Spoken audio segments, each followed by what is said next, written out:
I want it all. I want it all. I heard this song a few days back, and since then, it's stuck in my mind like an earworm. It's also my new ringtone. Don't we all want it all? But saying it out loud makes me wonder if wanting it all is a good thing? This reminds me of the story of King Midas, who was known far and wide for his love of gold. He always prayed to have lots of gold. One day, God appeared before him and granted him his wish that everything he touched to turn into gold. In excitement, he started to transform everything that came his way into gold. Soon, his garden, flowers, fruits, even the mundane objects all shined into glittering gold. We all know what happened after that. Even his daughter was turned into gold. So he wanted it all, but he ended up regretting. Yes, I have also heard that story and the famous term Midas touch. So, you are saying wanting more is wrong? I think our wants often become miswants, and that plunges us into misery. Miswants? I have never heard about it. Gurkaran ji, it is a concept in psychology coined by Daniel Gilbert and Timothy Wilson. Come, let's dive deep into the ocean of knowledge and understand miswants. So listeners, I am Neelam. And I am Gurkaran. Welcome to yet another episode of Soul Vibes.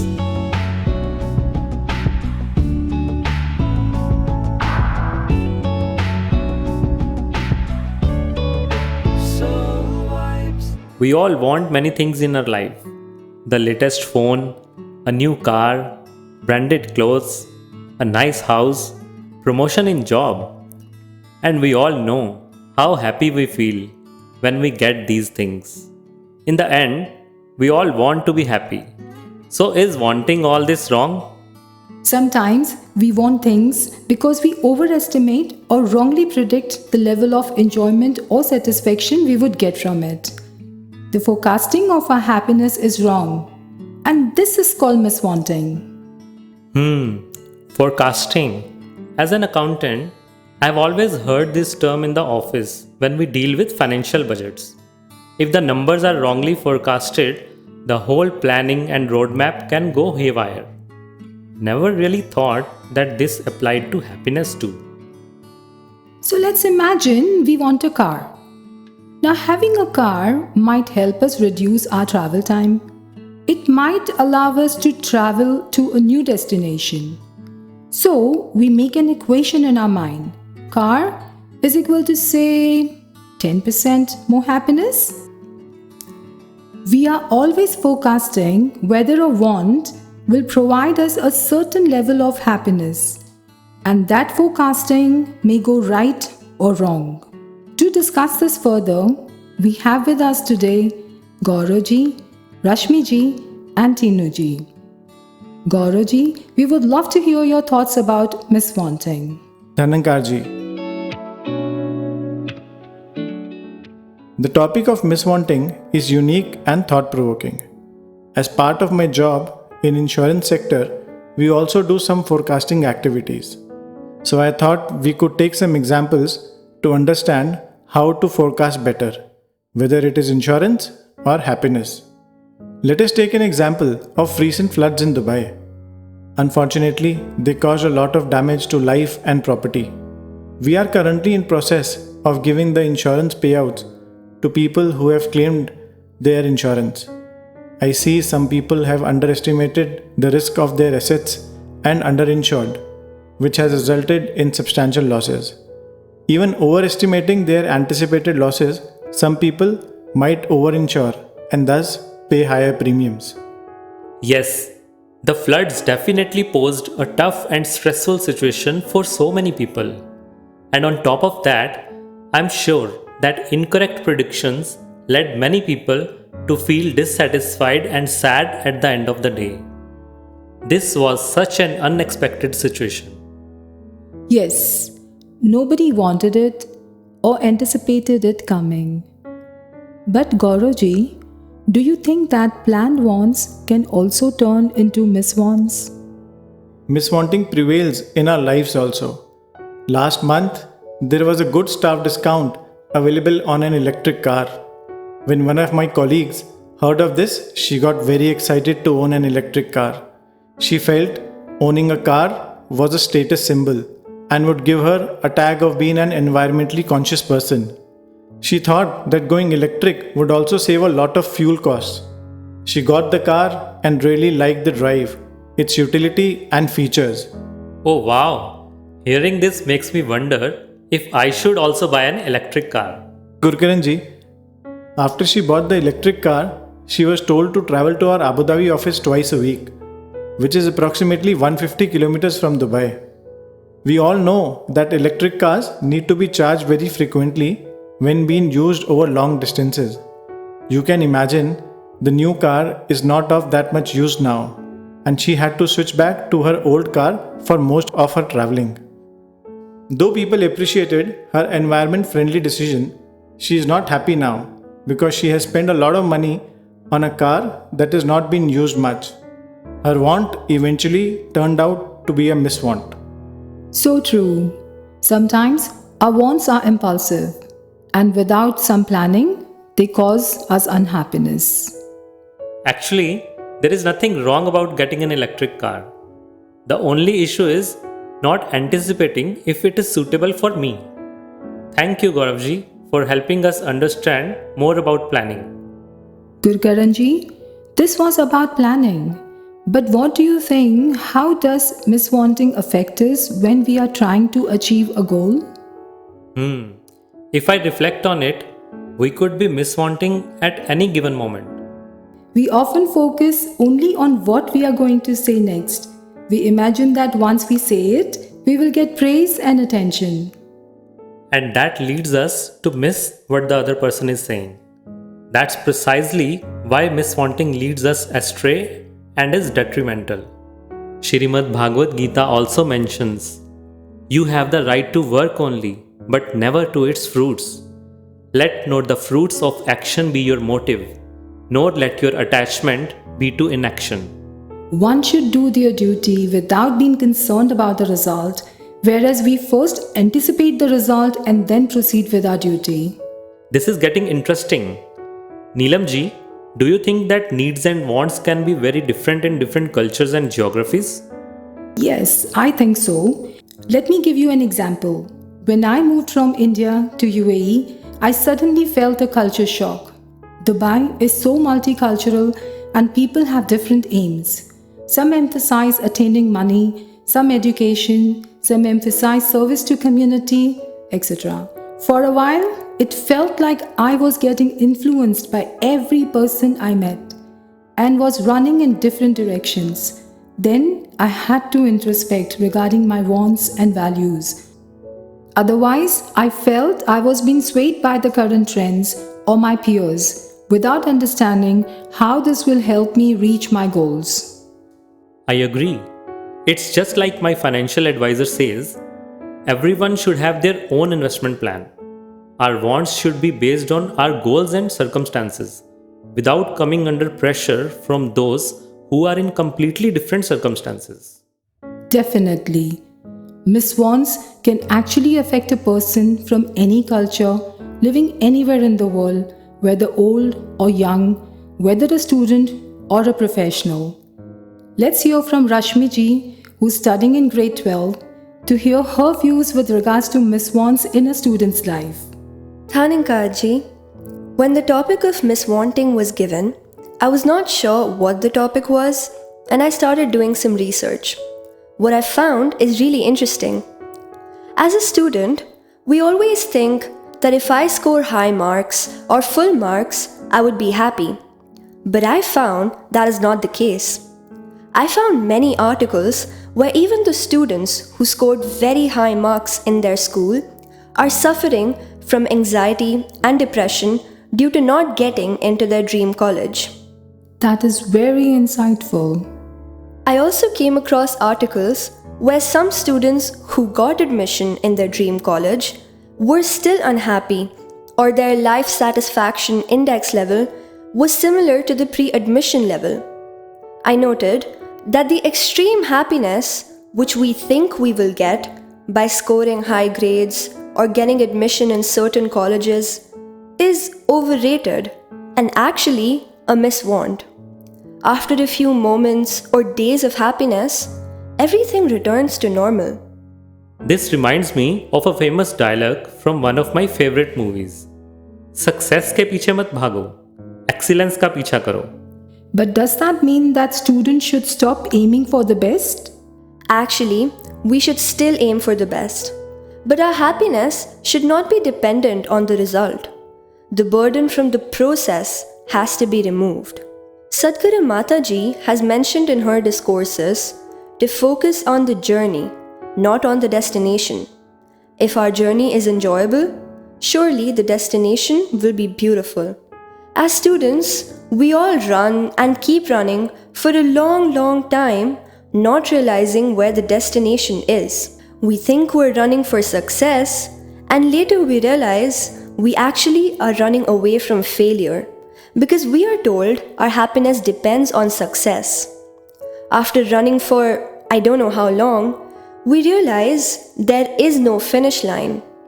But in all that running, we forget to enjoy the race. Very true, Rashmi ji. So, what do you think a student should do to avoid such miswants in life? How can one find happiness in the process of learning? There are two parts to this.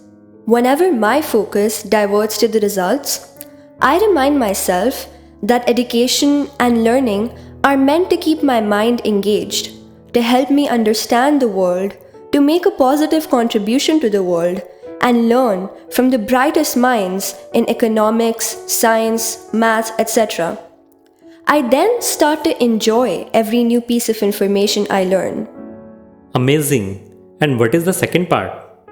The second part is learning how to learn is more important. To be able to pick myself up if I don't achieve my goals, to learn to stay positive and persistent when something is tough to understand. This has become my new goal. You are right. We are always students of life. And this advice applies not only to classroom, but to work and our lives at home. Thank you, Rashmi ji. Such fresh thoughts we got to hear from Rashmi ji. Let's now welcome Tinu ji and listen to her. Dhan and Raji, while listening to all of you, I realized that one aspect which drives miswant is external validation. External validation? How so? Recently, I was on vacation in Georgia and the temperature there was as low as negative around 9 to 10 degrees Celsius. I was wearing 3-4 layers of clothes just to keep myself a little comfortable. Suddenly, I encountered a striking scene. I saw one lady dressed in a sari, gracefully dancing and making reels in the sub-zero temperature and snow-covered landscape. I had seen a similar trend on social media and thought that I should also join in. I was excited and wanted to make some reels in the snow wearing a beautiful sari. That's a daredevil act in that cold weather. Yes, but at that time I really wanted to do it and was willing to face the sub-zero temperature. Please give me your Insta handle. I would love to see that. No, I didn't do it. I told my husband about this and he just asked me one thing. Do you really want to do this for yourself? Or you want to do it for the appreciation and comments which you will receive on your social media handle? I stopped for a few seconds and realized that this want was only for external validation and not something I was comfortable doing or would have enjoyed doing. I then noticed that lady was struggling to navigate the freezing cold and slippery terrain in high-heeled sandals. It dawned on me that my motivation was not rooted in genuine enjoyment of nature. Rather, it was driven by a desire for external validation. From then on, I was happy to keep my 4 layers of clothing and snow boots on. What a fantastic example! External validation can be a major factor to lead us towards wanting something which we actually don't. Yes, if I would have gone ahead with the sari act in that temperature, who knows how my body might have reacted. And instead of enjoying my vacation, I would be running to the doctors. Very true. But spirituality definitely helps us against such miswants, right? Yes, but you would be surprised that there can be miswants that can take us away from this path. We sometimes believe that the goal of spirituality is to bring me happiness or bring me prosperity or something else. We think of this as a path to these goals.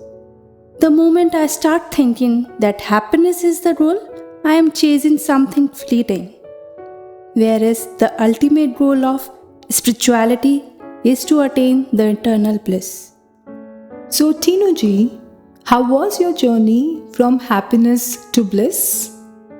It was not easy. Initially, when I started coming to Sandrath after marriage, it was to impress my in-laws. Until that remained my goal, I did not feel joy of coming to Sandrath. I only craved the approval of my family.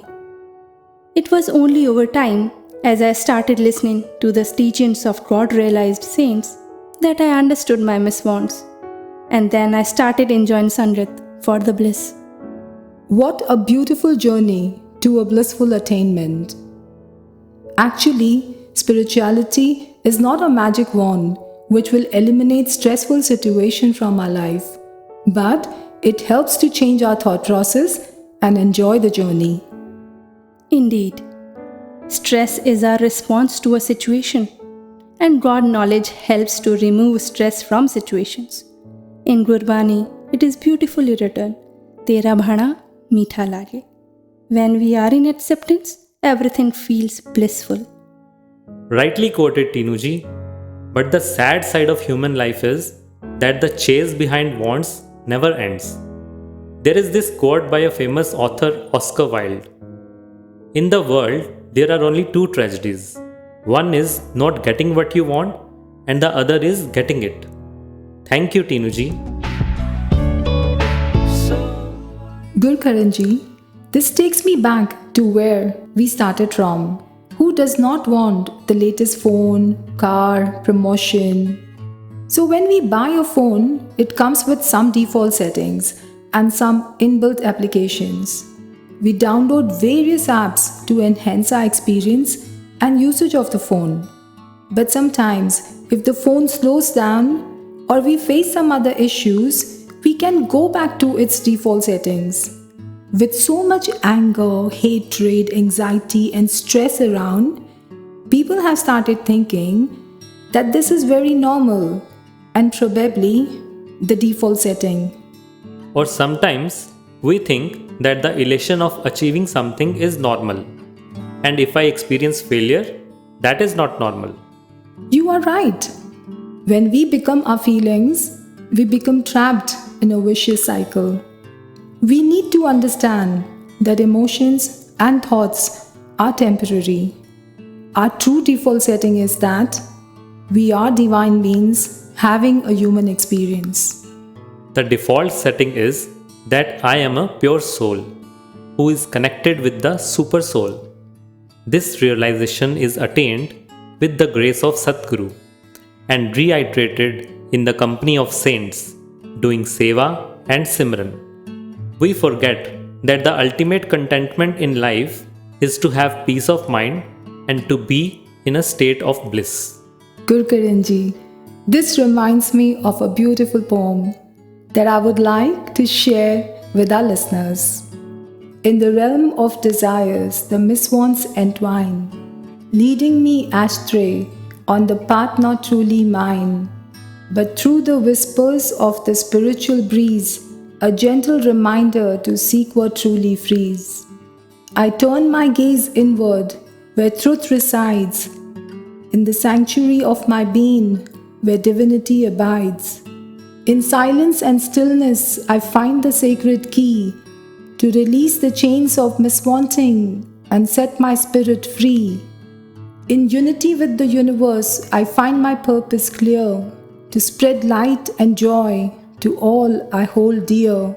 Miswants no longer hold their grip over my seeking soul. Spirituality guides me towards wholeness and being whole. So pious, Neelam ji. This really sums up our discussion today. Let us pray to Almighty that we all find our real purpose and attain this eternal bliss. It was a beautiful session. Thanks to our panelists. I hope our listeners also enjoyed hearing these experiences. We appreciate you connecting with us. Until next time, goodbye. Sant Sant Nirankari. Nirankari.